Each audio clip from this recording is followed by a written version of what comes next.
Thank God for this opportunity na magkatipon-tipon tayo ngayong gabi. Lagi natin pasalamatan ng Panginoon because without God, we are nothing. Ladies and gentlemen, esteemed team owners, players, and fans of the Junior NPBL League, good evening sa ating lahat. Kumain na ba kayo? Good evening, everyone. Welcome to this momentous occasion celebrating the launch of the Junior NPBL League for our youth aged 21 and under. This league fosters the development of young athletes and provides them with a crucial opportunity to showcase their talents and abilities. Through Junior NPBL, they can possibly secure spots in college varsity teams or even in the NPBL. Today marks a significant step forward as we are expanding our reach beyond borders. We are engaging in talks with states across the US, UK, and various parts of Europe for Junior NPBL expansion. This global initiative aims to elevate the visibility of Filipino basketball talent on international stage, opening doors for our young athletes to compete and excel on a broader platform. As we celebrate the champions of our inaugural season, let us commend Cavite City, Davao City, and Mandaluyong for their outstanding performances in the 14 and under, 16 and under, and 18 and under categories respectively. Your dedication and hard work have set a high standard for excellence in this league. Looking ahead, the spotlight now moves to the 21 and under category. Whom among you will rise to the challenge and claim the title of champion? The journey begins now, and every team has the opportunity to write their name into history.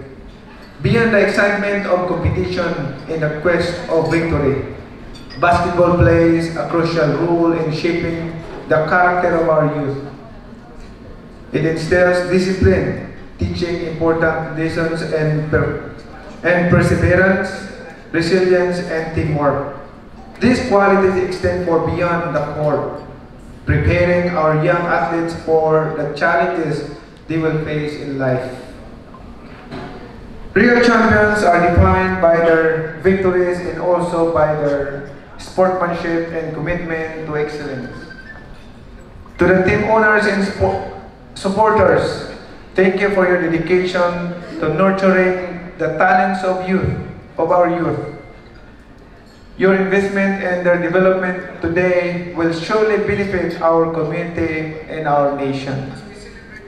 Together, let us celebrate the spirit of basketball, the unity it fosters, and the dreams it inspires.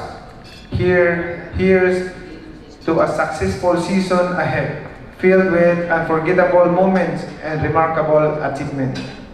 To all the teams, welcome to this Junior NPBL. Sa lahat ng mga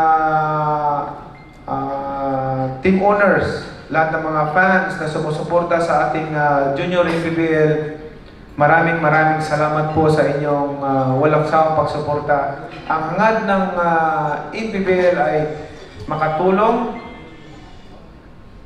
sa ating mga kabataan, sa mga Pilipino, at mabigyan ng chance na maipakita ang kanilang galing sa larangan ng basketball.